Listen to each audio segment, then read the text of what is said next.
మొదటి పత్రిక 10వ అధ్యాయం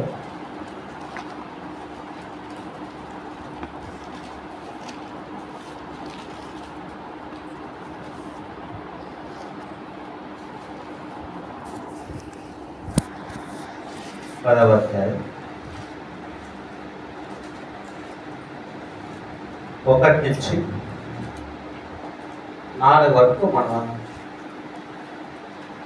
నేను ఒకటి మీరు ఒకటి ఎలాగో చదువుకున్నప్పుడు కొరింథీయులకు రాసిన మొదటి పత్రిక 10వ అధ్యాయం 1 వచనం నుంచి 4 వచనాలు చదువు. సహోదరులారా, ఈ సంగతి మీకు తెలియకుండా నాకు ఇష్టం లేదు. అదేదనగా మన పితరులందరూ మేఘము కింద నుండిరి, వారందరూ సముద్రములో నడిచిపోయిరి.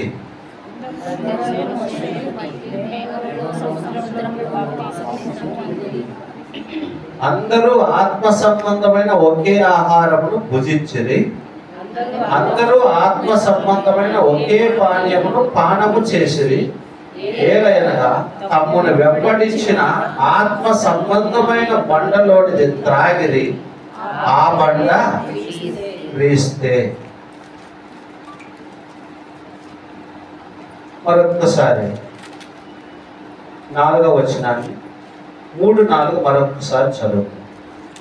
అందరూ ఆత్మ సంబంధమైన ఒకే ఆహారమును భుజించి, అందరూ ఆత్మ సంబంధమైన ఒకే పానీయమును పానము చేసి, ఏలైనగా తమ్మును వెంబడించిన ఆత్మ సంబంధమైన బండలోనిది త్రాగిరి. ఆ బండ క్రీస్తే. ఆ బండ క్రీస్తే. ప్రియమైనటువంటి వారు, పౌలు గారు కొరింథీ సంఘస్థులకు రాస్తూ చెప్తున్న మాటలు, సహోదరులారా, కొన్ని విషయాలు మీకు తెలియాలి. కొన్ని విషయాలు మీకు తెలియకుండా నాకు ఇష్టం లేదు. అదేమనగా మన పితరులందరూ మేఘము క్రింద ఉండిరి కదా. మన పితరులందరూ మేఘము కింద ఉండిరి. అలాగే వారందరూ సముద్రములో నడిచిపోయింది. అందరూ మోషేను బట్టి మేఘములోను సముద్రములోను బాప్తిస్మము పొందిరి. ఈ మాట చూడండి. అందరూ మోషేను బట్టి మేఘములోను సముద్రములోను బాప్తిస్మము పొందిరి. మన పితరులు అనగా ఎవరు? ఇశ్రాయేలు గురించి రాయబడింది కదా. ఇక్కడ మోషేను బట్టి ఏమి జరిగిందంట? మేఘములో సముద్రములో బాప్తిస్మం పొందింది. మనము ఎవరిని బట్టి బాప్తిస్మం పొందాము? అక్కడ ఆనాడు మన పితరులు మోషేను బట్టి బాప్తిస్మం పొందారు. ఈనాడు మనము యేసు ప్రభుల వారు నామమున బాప్తిస్మం పొందాము. అక్కడ ఒక మాట చూడండి. ఆనాడు ఇశ్రాయేలులకు మోషే, మనకేమో యేసే.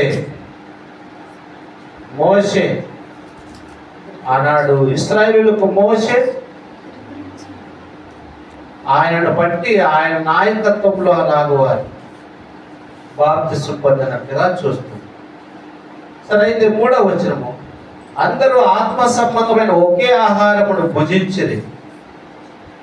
అందరూ ఆత్మ సంబంధమైన ఒకే పానీయమును పానము చేసిరి, అనగా తాగిరి. ఎందుకనగా తమ్మును వెంబడించిన ఆత్మ సంబంధమైన బండలోనికి త్రాగిరి. ఆ బండ క్రీస్తే. తమను వెంబడించారు. తమ్మును వెంబడించారు. వెంబడించినటువంటి బండ ఎవరంట? క్రీస్తు. అంటే వారి వెంబడి వచ్చాడు ఆనాడు ఆ రక్షకుడైనటువంటి క్రీస్తు. వారితో పాటు వచ్చాడు. ఎందుకంటే ఒక దినాన్ని ఎరుగుదు మన నిర్మాకాండంలో ఇశ్రాయేలీయులు ఎంతో భారంతో జీవిస్తూ ఉన్నారు. ఇశ్రాయేలీయులు ఎంతో ప్రయాసతో జీవిస్తున్నారు. ఇశ్రాయేలీయులు ఎంతో మొరపెడుతూ జీవిస్తూ ఉన్నారు. ఇశ్రాయేలీయులు ఎంతో వెట్టి చాకరిలో జీవిస్తూ ఉన్నప్పుడు ప్రియులారా, ఇదిగో వారిని వెంబడించినటువంటి వాడు ఎవరని రాయబడింది? యేసు ప్రభుల వారు. ఆయననే బండ అని ఇక్కడ మనం చూస్తాం. ఆ బండ ఎవరంట? క్రీస్తు. ఆ బండ క్రీస్తు. ప్రియులారా, మనకు తెలుసు. ఇక్కడ బండను ఒకసారి మనము చూస్తాం. ఎన్ని రకాలుగా భౌతికమైనటువంటి అర్థంలో చూసినప్పుడు బండను ఎలా వాడుకుంటాం మనము కదా. బండలు ఉంటాయి మన ఇంట్లో కదా. మన ఇంట్లో బండలు వేసుకుంటాం. చెప్పండి, ఒక్కొక్కటి చెప్పవచ్చు. బండ ఎందుకు ఉపయోగపడుతుంది? బండ చాకలి వాళ్ళు బాగా శుభ్రంగా బట్టలు వేసి కొట్టడానికి బండను బద్దలు చేసి రాళ్ళగా చేసి ఏం చేస్తున్నాం? పునాదులు వేసుకుంటాను. బండను వాడుతున్నాం. అదే బండ చేత భవనాలు నిర్మించడానికి వాడుతున్నాం. బండ ప్రేరణ అదే బండలు కదా. మన పాదినాల్లో మన పూర్వీకులు పైన వేస్తూ వచ్చారు, టాప్ కూడా వేస్తూ వచ్చారు. ఆ బండ ప్రియులారా, భౌతిక సంబంధమైనటువంటి బండను ఇన్ని రకాలుగా మనం వాడుతూ వచ్చాం. చూడండి, ఈ బండలను మనం ఇంకా మన స్థలం చుట్టూగా నిలబెట్టి వాటిని కంపౌండ్ చేసుకోవడానికి వాడతాం. బండలు ప్రియులారా, అయితే ఆత్మ సంబంధమైన బండగా ఆయన నిన్ను నన్ను వెంబడించి ఇదిగో నీ కోసమై నా కోసమై ఏం చేశాడు అటువంటి కొన్ని సంగతులు చూడండి. ఆ బండ ద్వారా మనకు జరిగిన మేలుడు. కీర్తనల గ్రంథం 78వ కీర్తన ప్రియులారా, కీర్తన అక్కడ ఒక బండ కనిపిస్తుందో చూడండి. ఆ బండను చూడండి. కీర్తనలు 78:15 చరణం ప్రియులారా, అరణ్యములో ఆయన బండలు చీల్చి సముద్రమంత సమృద్ధిగా వారికి నీరు త్రాగా నిచ్చెను. ఇక్కడ చీల్చబడిన బండ, ఆ బండ క్రీస్తు అని చెప్పుకున్నాం కదా. అక్కడ ఇక్కడ ఎలాంటి బండగా చూస్తున్నాం? ఆయన్ను చీల్చబడినటువంటి బండ ప్రియులారా. మొట్టమొదటి సంగతి ఇలా రెఫరెన్స్ ప్రియులారా నోట్ చేసుకుంటూ చేసుకోవాలండి. చీల్చబడినటువంటి బండగా ఆయనే చీల్చబడ్డాడు నీ కోసమై నా కోసమై. కలవరి శిలువలో ఆయన దేహమంతా కూడా చీల్చబడి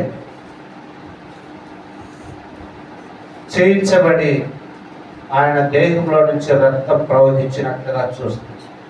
ఆ రక్తమే మన రక్షణకు ఆధారంగా మారి కనుక మొట్టమొదటి ఇక్కడ బండగా చూసినప్పుడు చీల్చబడినటువంటి బండగా చూస్తున్నాం. అంటే ఇదే అధ్యాయంలో మరొకసారి 20వ చరణం చూడండి. 20వ చరణం కూడా చదువుతుంది. ఆయన బండను కొట్టగా నీరు ఉబికెను, నీళ్లు కాలువలై పారెను. ఆయన ఆహారం ఇయ్యగలడా?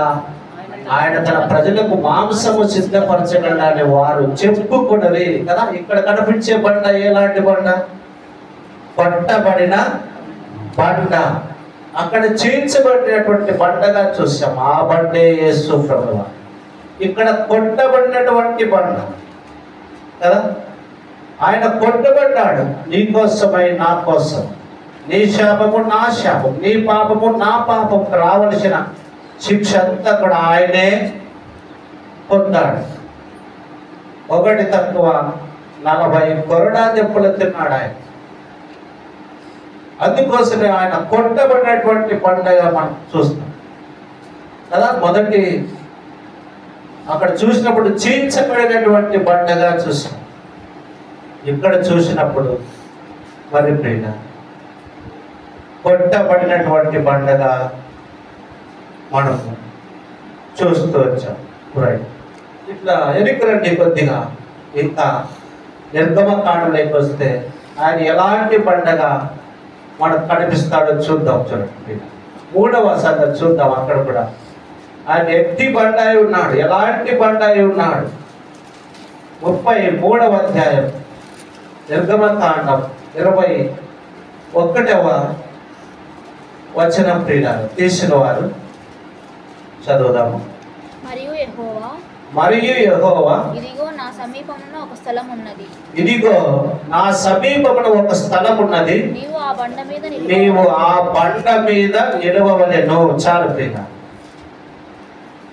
నిలబడుటకు ఆధారమైన బండ ప్రియులారు, నిలబడుటకు ఆధారమైనటువంటి బండ. చూడండి, మోషేతో అంటాడు, ఆ బండ మీద నీవు నిలబడవలెను.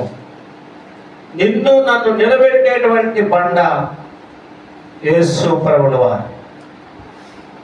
మూడవ బండ నీకు నాకు నిలబడకు ఆధారమై ఉన్నటువంటి బండ. మూడవ బండ. నాలుగవ బండ అట్లా 22వ వచనం కూడా చదవండి. నా మహిమ నిన్ను దాటి వెళ్ళుచుండగా ఆ బండ సందులో నిన్ను ఉంచి నిన్ను దాటి వెళ్ళు వరకు నా చేతితో నిన్ను కప్పెదను. కప్పేటువంటి బండ. నీకే కీడు, నీకే ప్రమాదం రాకుండా ఇదిగో వాటన్నింటినీ కూడా ఆయనే కప్పివేసి నిన్ను కప్పి కదా మనం లేఖనాలు ఎరుగుతాం. ఆయన రెక్కల చాటు నిన్ను కప్పినటువంటి వాడు. ఆయన చేతులలో నిన్ను చెక్కుకున్నాడు. చూడు, మన అరచేతులలో నిన్ను చెక్కి ఉన్నాను అని. అరచేతులలో నేను పట్టుకొని ఉన్నాను అని లేదు, ఆయన అరచేతుల్లో చెక్కి ఉన్నాను, చెక్కుకొని ఉన్నాను. కనుక ప్రేమ దైవచనం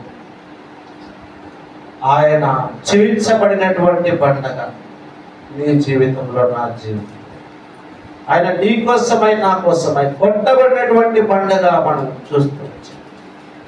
ఆయన నీవు నేను నిలబడటకు ఆధారమైన బండగా మూడవ సంగతి చూసుకోవచ్చు. నాలుగవ సంగతి నిన్ను నన్ను కప్పినటువంటి కాపరైనటువంటి బండగా ఇప్పుడు చూస్తుంది కదా కీర్తనాకారుడు అన్నాడు. మరి 23వ కీర్తన అందరికీ తెలుసు, యెహోవా నా కాపరి, నాకు లేమి కలగదు. నీకేమి తక్కువ చేయకుండా కాస్తూ వచ్చినటువంటి బండ. ఈ దినాన పిల్లలు గమనించండి, ఆయా స్థలాల్లో ఆయా వీళ్ళు సమాజంలో అనేకులు ఉంటున్నారు. ఎంతో సంపద ఉంటుంది, కానీ వాళ్ళకి అయినను కొరతలో జీవిస్తున్నారు. నీకున్నటువంటి దాన్ని నీకు హెచ్చించి దాన్ని ఆశీర్వదించినటువంటి దేవుడు నీ కాపరి కదా, నీ మేపరి. ఆయన నీకు మేపేటువంటి కాపరి, నీ ఊపిరి. కనుక ఇక్కడ నీకు కప్పుతూ వచ్చినటువంటి పంట. నీ దినములన్నీ నీ ప్రయాణాల్లో నిన్ను కాపాడుతూ కప్పుతూ వచ్చాడు. నీ అనుదిన కార్యకలాపాల్లో నిన్ను కప్పుతూ వచ్చినటువంటి పండగ ఆయన చూస్తూ వచ్చాడు. చూడండి ప్రియులారా, ఇలా 4 రకాలైనటువంటి బండలు చూసాం.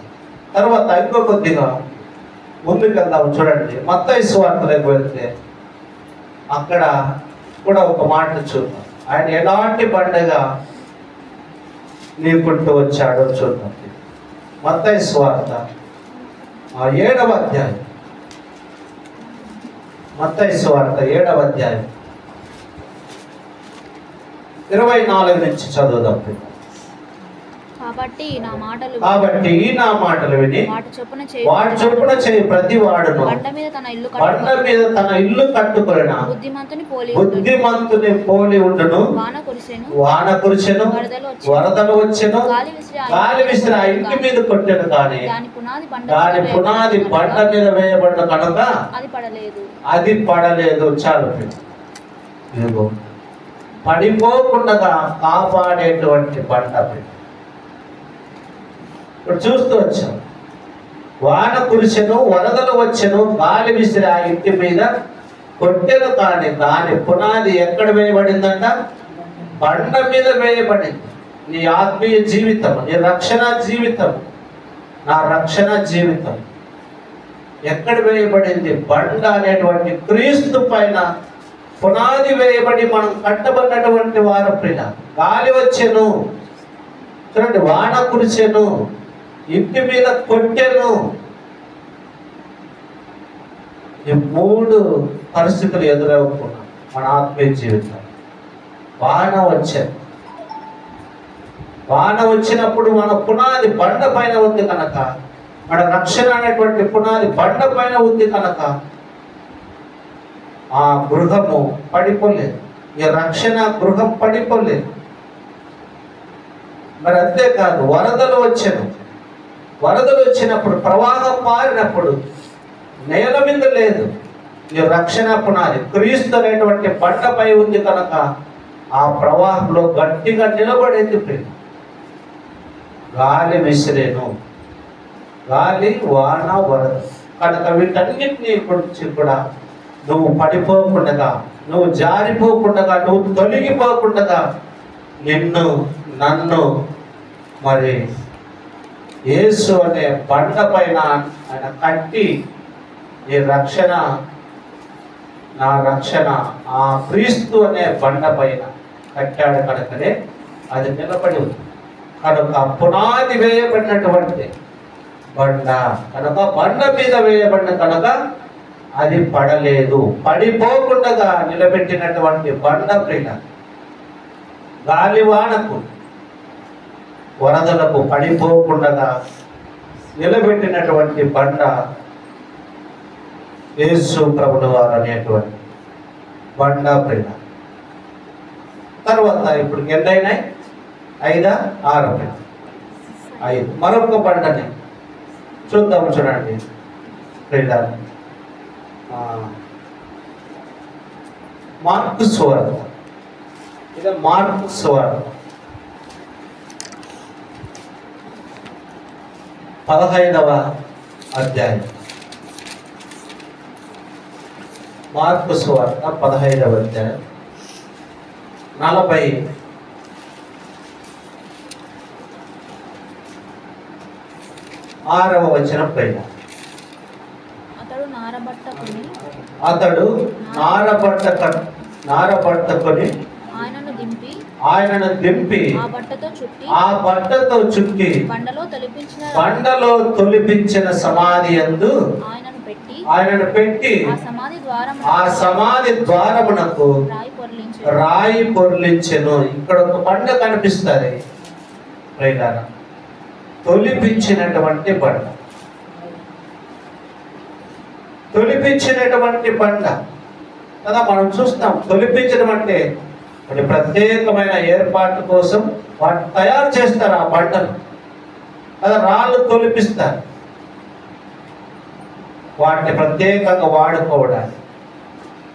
ఇక్కడ ఒక బండను మనం చూస్తాం, తొలిపించినటువంటి బండ. యేసు ప్రభువు నిన్ను నన్ను రక్షించిన బండ, నిన్ను నన్ను నిలబడకు ఆధారమైన బండ. నీకు నాకు, నీ కోసం నా కోసమై కొట్టబడినటువంటి బండ, నీ కోసం నా కోసమై చీల్చబడినటువంటి బండ,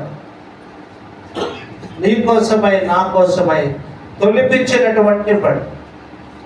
మరి అంతేకాదు, నిన్ను నన్ను వెంబడించినటువంటి బండ. నీవు పుట్టినది మొదలుకొని, నేను పుట్టినది మొదలుకొని, మన యొక్క రక్షణ పొందేంత వరకు మనల్ని కాపాడి ఇంతవరకును మరి నడిపించినటువంటి బండ. ఆ బండ యేసు ప్రభుల వారు కింద. ఆ బండే యేసు ప్రభుల వారు.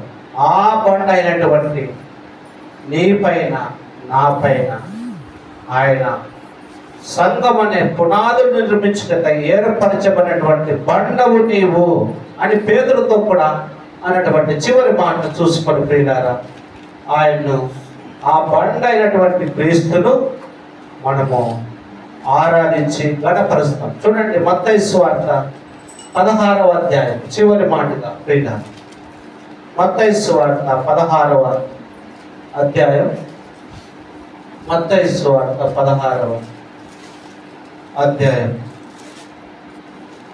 17వ వచనం నుంచి 16 నుంచి చదువుకుందాం.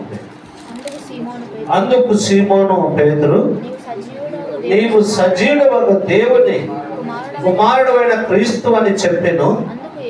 అందుకు యేసు, సీమోను బర్యోనా, నీవు ధన్యుడవు, పరలోకమందున్న నా తండ్రి ఈ సంగతి నీకు బయలుపరచనే కానీ నరులు నీకు బయలుపరచలేదు. మరియు నీవు పేతురువు, ఈ బండ మీద నా సంఘమును కట్టుదును, పాతాళలోక ద్వారములు దాని ఎదుట నిలవనేరవని నేను నీతో చెప్పుచున్నాను. పరలోక రాజ్యం యొక్క తాళపు చెవులు నీకిచ్చేదను. నీవు భూలోకమందు దేని బంధించదు అది పరలోకమందును బంధింపబడును. భూలోకమందు దేని విప్పుదువో అది పరలోకమందును విప్పబడినని అతనితో చెప్పెను. అటు పిమ్మట తాను క్రీస్తు అని ఎవరితోనూ చెప్పవద్దని ఆయన తన శిష్యులకు ఖండితముగా ఆజ్ఞాపించెను. ఇక్కడ ఒక ప్రశ్న పేతురును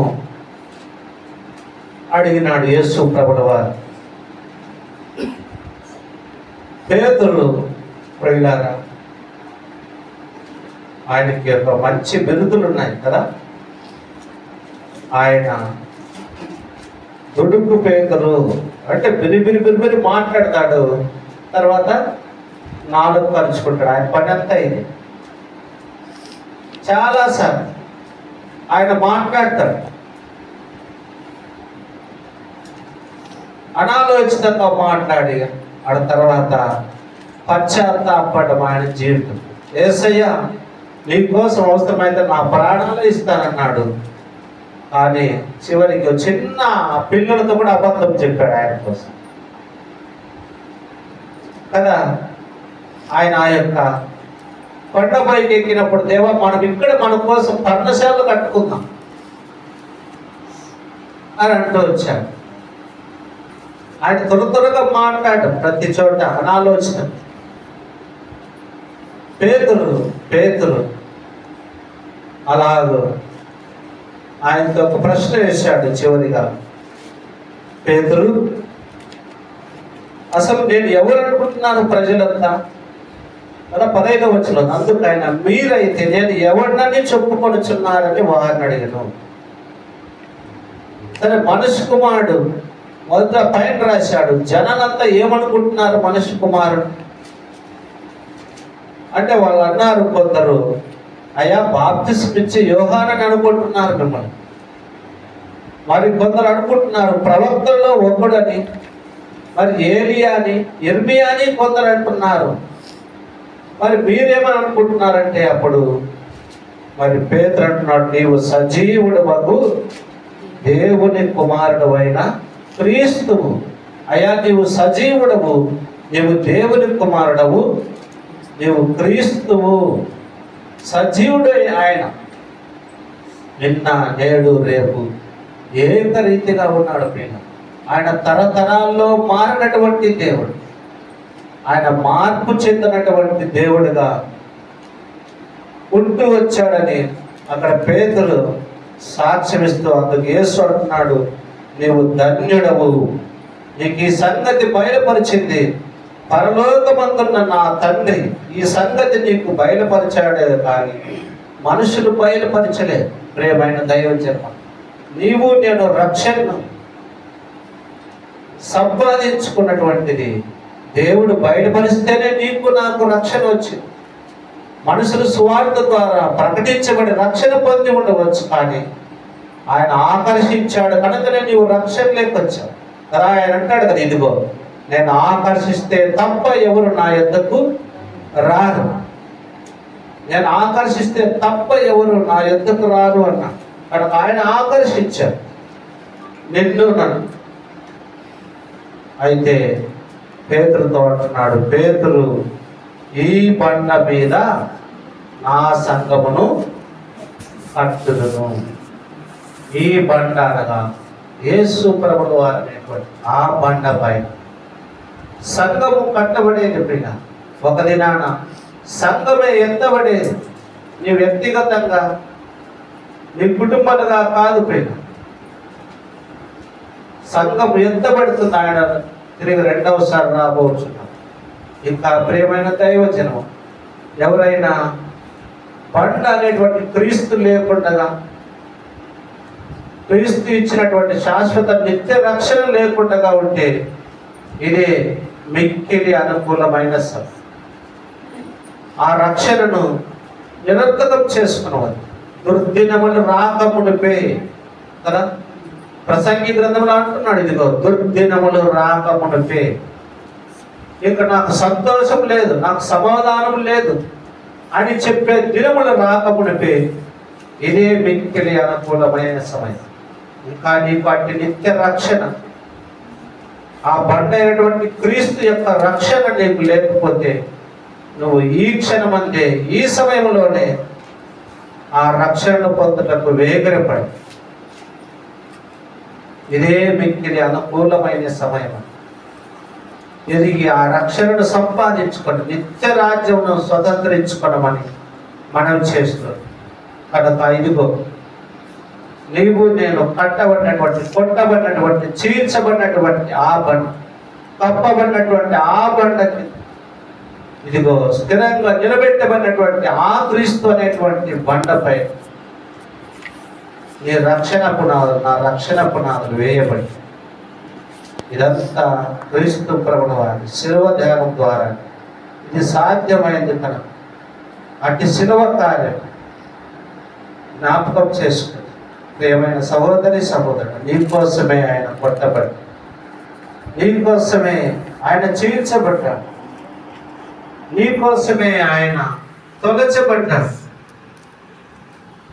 అని ఎరిగి అట్టి రక్షణ దయచేసినటువంటి ఆ రక్షకుడైన బండ అయినటువంటి యేసు ప్రభువును స్తుతించి ఆరాధించి ఘనపడతాం. దేవుడు అట్టి భాగ్యమును మనందరికీ దయచేసి నడిపించిన దాకా ఆమేన్.